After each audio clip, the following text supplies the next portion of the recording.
اپنی گفتگو کے دوران ہم اس بارے میں مزید وضاحت کریں گے، لیکن ایک سوال کا جواب ضرور واضح ہونا چاہیے کہ خواتین کے حقوق یا ان کے مسائل کے لیے کی جانے والی کوششوں کا ہدف کیا ہے؟ 2. روش اور شعار کو اسلامی ہونا چاہیے۔ دوسرا سوال کہ جس کی اہمیت بھی پہلے سوال کی مانند بہت زیادہ ہے، وہ یہ ہے کہ جب ہم عورت کے نام سے سخن کا آغاز اور اس کا دفاع کرتے ہیں تو کون سے نعرے اور شعار لگاتے ہیں، کس چیز کا مطالبہ کرتے ہیں اور کس ہدف تک رسائی کے لیے کوشش کرتے ہیں۔ بہت اہم بات ہے یہ۔ یہاں پر بھی اسلامی روش یعنی وہ چیز جو عورت کے بارے میں اسلامی تعریف، احکامات اور تعلیمات سے سمجھی جا سکتی ہے، اس چیز سے بہت تفاوت رکھتی ہے کہ جو آج مغرب میں موجود ہے۔ صفحہ 105۔ مغرب میں آزادی کا غلط مفہوم۔ آج جو چیز مغرب میں ایک شعار اور نعرے کی حیثیت سے موجود ہے، اس میں خواتین کی آزادی سر فہرست ہے۔ آزادی کا لفظ بہت وسیع مفہوم رکھتا ہے اور مختلف معنی کو اپنے دامن میں سمیٹے ہوئے ہے۔ قید سے آزادی، اخلاق سے آزادی، کیونکہ اخلاق بھی ایک قسم کی قید و بند ہے۔ مرد کے سوء استفادہ سے آزادی کہ جہاں مرد ایک عورت کو کم تنخواہ کے لیے کارخانے میں کام کرنے پہ مجبور کرتا ہے۔ اس آزادی میں ان قوانین سے بھی آزادی شامل ہے کہ جو ایک بیوی کو شوہر کے مقابلے میں پابند بناتے ہیں۔ غرض یہ کہ آزادی میں یہ تمام معنی شامل ہیں۔ خواتین سے متعلق ان شعار میں بہت سے ایسے مطالب اور مطالبات بھی شامل ہیں جو مکمل طور پہ ایک دوسرے سے تضاد رکھتی ہیں۔ بالآخر آزادی کے معنی کیا ہیں؟ افسوس کے ساتھ کہنا پڑتا ہے کہ مغرب میں اس آزادی سے جو معنی سمجھا گیا ہے وہ غلط ہے اور نقصان دہ ہے۔ یعنی یہی خاندان کی ظاہری قید و بند سے آزادی، مرد کی مطلق نفوذ سے آزادی، حتیٰ شادی، خاندان کی تشکیل، اولاد کی تربیت کی قید سے آزادی۔ جہاں بھی یہ امور شہوت رانی و جنسی خواہشات کی آزادانہ تکمیل کے مقابلے میں سامنے آتے ہیں تو اپنی شہوت پرستی کو آزادی کا نام دے دیا جاتا ہے کہ آزادی کا صحیح معنی ان کے پیش نظر ہو۔ حاشیے میں ہے کہ مغربی خاندانی نظام میں جہاں میاں بیوی اپنی جنسی اور دیگر خواہشات کی تکمیل کے لیے ایک دوسرے پر اکتفا نہیں کرتے تو ایک میاں یا بیوی پر اکتفا کرنا یا دیگر خاندانی قوانین کی پابندی کرنا خود اہل مغرب کے لیے ایک قسم کی قید و بند ہے کہ جس سے چھٹکارے کا نام وہاں پہ آزادی رکھا گیا ہے۔ مترجم 106۔ لہذا آپ ملاحظہ فرمائیں کہ مغرب میں کی جانے والی آزادی کی گفتگو میں اسقاط حمل کی آزادی بھی شامل ہے۔ یہ بہت اہم نقطہ ہے جو ظاہر میں بہت سادہ لیکن در حقیقت بہت ہی خطرناک اور بہت زیادہ قابل اہمیت ہے۔ اسقاط حمل کی آزادی کا نعرہ و مطالبہ آج مغرب میں بہت عام ہے، لہذا اس مسئلے کو آزادی نسواں کی تحریک کے زمرے میں بیان کیا جاتا ہے۔ ایک صحیح نظام ایک غلط چیز سے صحیح مقابلے اور ایک صحیح مطالبے میں یہ غیر ممکن ہے کہ اس کا ہدف اتنا وسیع ہو اور اس کا ایک حصہ قطعی طور پہ اتنا مضر ہو، اگرچہ کہ ممکن ہے کہ کچھ اور اس سے مفید ہوں، لہذا اس سے بہتر، مناسب تر اور صحیح شعار کی تلاش میں نکلنا چاہیے۔ میری گفتگو کا اصل محور آپ محترم خواتین، خصوصاً جوان لڑکیاں ہیں کہ آپ اس دنیا میں لمبی زندگی گزاریں گی، لہٰذا آپ کو چاہیے کہ اس دنیا میں خداوند عالم نے انسانی کمال کے لیے جو امکانات رکھے ہیں ان سے صحیح استفادہ کریں، ان کی صحیح شناخت حاصل کریں، ان کے صحیح راستے سے آشنا ہوں۔ اس کے لیے آپ کو فکر کرنے کی ضرورت ہے۔ اگر آپ کے لیے خواتین سے ظلم کے خاتمے کا مسئلہ بیان کیا جائے گا تو آپ کو جاننا چاہیے کہ جو کچھ بیان کیا جا رہا ہے وہ کیا ہے، اور جو چیز آپ کے لیے لازمی ہے وہ کیا ہے، اور جو آپ کے لیے نقصان دہ ہے وہ کیا امور ہیں۔ لہٰذا یہ نقطہ آپ کے لیے بہت اہمیت کا حاصل ہے۔ نمبر 3، جدوجہد تقلیدی اور کسی سے متاثر نہ ہو۔ ہر اجتماعی تحریک اس وقت صحیح کہلائی جائے گی اور اس وقت صحیح نتائج کو حاصل بھی کرے گی کہ جب وہ عقل و خرد، غور و فکر، تشخص کی قوت، مصلحت شناسی، عقل و منطقی اصولوں پر قائم ہو۔ صفحہ 107۔ حقوق و زن کے اثبات و نفاذ کے لیے چلائی جانے والی ہر تحریک میں انہی مطالب کو مد نظر رکھنا چاہیے، یعنی ہر قسم کی تحریک کو عاقلانہ بنیادوں اور عالمی ہستی کے حقائق کے مطابق، یعنی مرد اور عورت کی جداگانہ طبیعت و مزاج اور فطرت سے آشنائی، مرد اور خواتین کی اپنی اپنی خاص ذمہ داریوں اور مشاغل کی پہچان اور ہر اس چیز کی شناخت کے ہمراہ جو ان کے درمیان مشترک ہو سکتی ہے انجام پانا چاہیے، اور یہ کوشش اور جدوجہد کسی سے متاثر اور تقلیدی نہ ہو۔ اگر کوئی تحریک کسی دوسری تحریک سے متاثر ہو اور اندھی تقلید پر اس کی بنیاد رکھی جائے تو وہ نقصان دہ ثابت ہوگی۔ اگر کچھ لوگ ہمارے ملک و معاشرے میں خواتین اور ان کے حقوق کے لیے اس لیے بات کریں کہ مغربی مجلات یا مغرب کے سیاسی افراد کی رپورٹ میں ایران پر اس بات کا الزام لگایا جاتا ہے کہ ایران حقوق نسواں کا خیال نہیں رکھتا، تو اس مقصد کے ساتھ کام کرنا سراسر غلطی ہے۔ اس ہدف کے ساتھ اس میدان میں قدم ہی نہیں رکھنا چاہیے، کیونکہ یہ راستہ انحراف و غلطی پر ختم ہوگا۔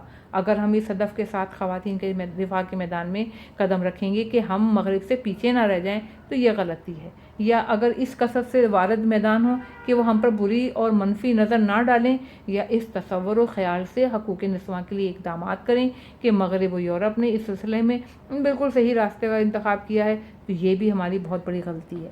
ان تمام اہداف اور نیت کے ساتھ میدان عمل میں قدم رکھنا سراسر غلطی ہے۔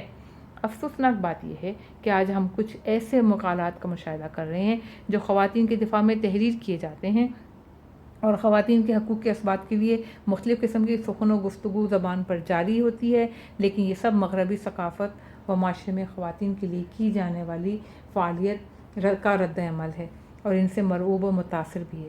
صفحہ 108۔ ان سب کی وجہ یہ ہے کہ چونکہ اہل مغرب فلاں بات کہتے ہیں، اہل یورپ نے اس طرح لکھا ہے اور ہماری طرف فلاں بات کی ہے، اس طرح نسبت دی ہے، تو ہم ان کے بات کے مقابلے میں اس طرح لکھیں گے یا تحریر کریں گے۔ اگر ہم حقوق نسواں کے بارے میں اپنی دفاع کے لیے ایسی کوئی بات کریں یا کوئی قدم اٹھائیں تو یہ ہمارا اقدام مکمل طور پہ ہمیں ہمارے صحیح ہدف سے منحرف کر دے گا۔ ہمیں تو یہ دیکھنا چاہیے کہ عالم ہستی میں جو حقائق ہیں وہ کیا ہیں، کیونکہ یہ حقائق سب سے زیادہ اسلامی تعلیمات میں موجود ہیں۔ نمبر 4، جدوجہد کو اسلامی آئیڈیل کے مطابق ہونا چاہیے۔ اسلام انسانی کمال اور ارتقاء کا طرفدار ہے، اور اس بارے میں اسلام مرد اور عورت کے درمیان کسی قسم کے فرق کا قائل نہیں۔ اسلام کی نظر میں مرد یا عورت ہونا اہم نہیں، بلکہ ان کا روحانی ارتقاء اور کمال اس کے پیش نظر ہے۔ ایک جگہ مرد کے متعلق بات کی جاتی ہے تو دوسری جگہ خواتین کے بارے میں، ایک جگہ خواتین کی عظمت و بزرگی کا بیان کیا جاتا ہے تو دوسری مقام پر مرد کو سراہا جاتا ہے، کیونکہ دونوں پیکر بشریت کے حصے ہیں اور وجود بشری کے تکمیل دونوں کے وجود سے ہے۔ یہ دونوں موجود اپنے بشری اور خدائی جوہد کے لحاظ سے آپس میں کوئی فرق نہیں رکھتے۔ یہی وجہ ہے کہ جب خداوند عالم اچھے یا برے انسانوں کے لیے مثال بیان کرنا چاہتا ہے تو عورت کی مثال پیش کرتا ہے۔ صفحہ 109۔ جب اہل ایمان کے لیے مثال بیان کرتا ہے تو امرأۃ فرعون کو پیش کرتا ہے، یعنی کہ ضرب اللہ مثل الذین کفروا امرأۃ نوح و امرأۃ لوط۔ دونوں جگہ خداوند عالم نے اچھی اور بری راہوں کی مثال میں عورت کا ذکر کیا ہے۔ مرد اور عورت ہونا اہم نہیں، بلکہ وظیفے کی ادائیگی اہم ہے۔ اسلام کے لیے مرد یا عورت ہونا اہم نہیں ہے، بلکہ اصل چیز ذمہ داری اور وظیفے کی ادائیگی ہے۔ اسلام کے نزدیک اہم چیز بشری ارتقاء، اخلاق، استعداد و صلاحیت کا پروان چڑھنا ہے، اور وہ وظائف اور ذمہ داریاں ہیں جو ان دونوں جنس سے مربوط ہیں۔ اسلام کے نزدیک یہ امور اہمیت رکھتے ہیں، اور اس کے لیے دونوں کی طبیعت و مزاج اور فطرت کے تقاضوں کو سمجھنے کی اشد ضرورت ہے۔ یہ اسلام ہی ہے جو مرد اور عورت کی طبیعت و مزاج سے اچھی طرح واقف ہے۔ جو چیز اسلام کے پیش نظر ہے وہ توازن اور عدالت ہے، یعنی تمام انسانوں سمیت مرد اور عورت کے درمیان عدالت کی رعایت کرنا۔ اسلام مرد اور عورت کے درمیان حقوق کی برابری کو بیان کرتا ہے، لیکن بعض مقامات پر ممکن ہے کہ مردوں کے احکامات خواتین سے فرق رکھتے ہوں، جیسا کہ مردوں اور عورت کی طبیعت و مزاج بعض عادات و خصوصیات میں ایک دوسرے سے مختلف ہیں۔ بنابراین مرد اور عورت کے درمیان سب سے زیادہ حقائق اور فطری مسلمات اور خاص بشری عادات و خصوصیات سے متعلق احکامات صرف اسلامی تعلیمات میں موجود ہیں۔ حقوق نسواں کے دفاع کی لازمی شرط۔ اگر ہم آج ملک کی خواتین کے بارے میں ایک حقیقی تحریک شروع کرنے کا ارادہ رکھتے ہیں، 110 صفحہ، تاکہ خواتین اپنے مطلوب مقام تک پہنچ سکیں، تو ہمیں چاہیے کہ اسلامی احکامات کو ہر صورت میں مد نظر رکھیں اور انہی کو اپنا مرکز و محور قرار دیں۔ ہماری روش اور طریقہ عمل کو اسلامی احکامات ہی معین کرتے ہیں۔ اسلام ہر اس روش اور طریقہ کار کو پسندیدگی کی نظر سے دیکھتا ہے اور قبول کرتا ہے جو عقل و خرد کے اصولوں کے عین مطابق ہو۔ اگر کسی جگہ سے کوئی تجربہ ملے تو وہ اسلام کو قبول ہے، لیکن اندھی تقلید کسی بھی صورت میں اسلام کو قبول نہیں ہے۔ یعنی دوسروں کے تجربات اور عاقلانہ اور خردمندانہ اطوار و روش درست ہے، لیکن اندھی تقلید منع ہے۔ لہذا آج جو افراد ہمارے ملک میں حقوق نسواں اور خواتین کا رشت اور ان کی استعداد صلاحیتوں کو پروان چڑھانے کی جدوجہد میں مصروف ہیں، انہیں چاہیے کہ وہ یہ دیکھیں کہ وہ کس ہدف کے حصول کے لیے سرگرم عمل ہیں، اور انہیں اس ہدف تک رسائی کے لیے کن شعاروں، نعروں اور منصوبوں کو بیان کرنا چاہیے۔ ہدف و مقصد صرف اسلامی ہو۔ جی ہاں، اسلامی معاشرے اور ہمارے سماج میں خواتین کے حقوق کے اثبات و نفاذ کے لیے حتماً کوششیں کی جانی چاہیے، لیکن اسلامی افکار و تعلیمات کے ساتھ اور اسلامی ہدف کے حصول کے خاطر۔ کچھ افراد یہ نہ کہیں کہ یہ کون سی اسلامی تحریک ہے اور جدوجہد ہے، کیا ہمارے سماج میں عورت کو کسی چیز کی کوئی کمی ہے؟ اگر بعض افراد ایسی فکر کے حامل ہیں تو یہ قابل افسوس بات ہے، اور یہ صرف ظاہری صورتحال کے مد نظر رکھنے کی مترادف ہے۔ عورت ہمارے معاشرے سمیت دنیا کے تمام معاشروں میں ظلم و ستم کا نشانہ بنی ہے، اور وہ ہمیشہ اپنے حقوق کے لحاظ سے کمی کا شکار رہی ہے، اور یہ سب اس پر تھوپی ہوئی جانے والی چیزوں کا نتیجہ ہے۔ صفحہ 111۔ لیکن اس کے حقوق کی ادائیگی میں یہ کمی و کوتاہی و بے بند و باری ہر قسم کی قید شرط سے آزادی کی طرف سے ہونے والی کمی و کوتاہی نہیں ہے، بلکہ یہ مختلف شعبہ ہائے زندگی اور علم و معرفت، تربیت و اخلاق اور صلاحیتوں کو پروان چڑھانے کے لیے وقت و لمحات سے صحیح استفادہ نہ کرنے کی کمی اور کوتاہی ہے۔ لہذا اس کمی اور کوتاہی کو برطرف کرنے اور اس کا ازالہ کرنے کی کوشش کرنی چاہیے، اور یہ وہی چیز ہے کہ جس پر اسلام بہت زیادہ تاکید کرتا ہے۔ اگر اسلامی معاشرہ خواتین کی اسلامی آئیڈیل شخصیات، یعنی حضرت فاطمہ زہرا سلام اللہ علیہا، حضرت جناب زینب سلام اللہ علیہا اور بعظمت خواتین جو دنیا اور تاریخ کو متاثر کر سکیں کہ زیر سایہ تربیت کر سکے، تو اس وقت عورت اپنے حقیقی بلند مقام کو حاصل کر لے گی۔